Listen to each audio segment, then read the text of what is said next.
What was the earliest event in your life that you remember? For me, it was probably sometime in 2004 or 2005. The memories of me and my dad sitting on the couch watching NASCAR. And 15 odd years later, the memory is faded and hazy, and the years might have altered my perspective on that memory.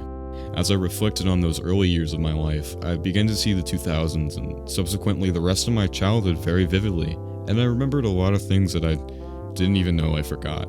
The biggest thing that I didn't realize I forgot was what it was like being a kid again. I was hit with a tidal wave of nostalgia. It felt like I regained that long-lost perspective of when I was 7.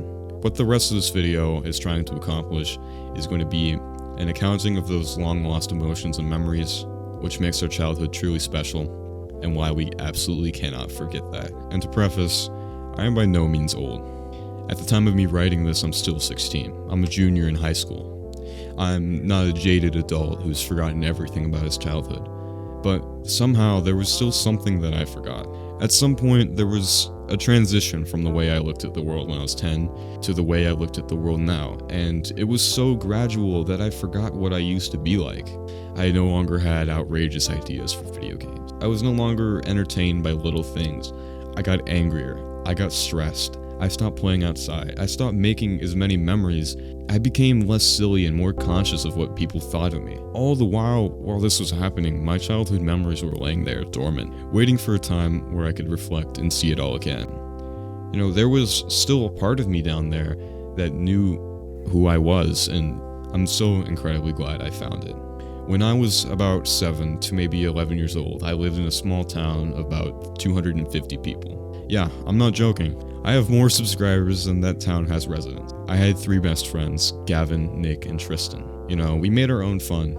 We were just entertained by the stupidest things. An example of this would be the summer of 2014, when we got to a low part of our school's roof to trade Pokemon cards, only for someone who lives by the school to call the principal, and we climbed trees, raced our bikes, played made-up games about zombies or a war or some sort of fantasy setting, just anything we could think about. We sword fought with sticks, and then other days we were seeing who could build the best hut of those sticks. Each day was an adventure, and we enjoyed every moment of it. Some of the best times in my life come from those 4 years. Some of the hardest laughs I've ever had come from those times, and I'm forever grateful to have those memories. Nick, Gavin, Tristan, you know, if you guys are watching this video, I love you guys.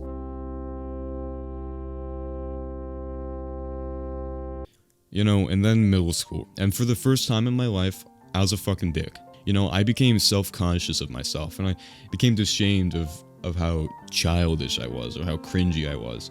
You know, I was too busy trying to fit in and grow up, so I just kind of disregarded and cast aside the simplistic beauty of being a kid.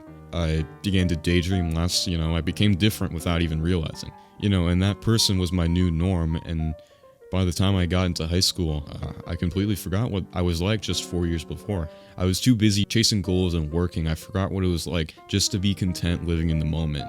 You know, I couldn't make my own fun anymore. Those friends I talked about, you know, I struggle to keep in contact with them, and probably by our 20s, we'll probably all go our separate ways. I guess the lesson of this video is to not forget who you were.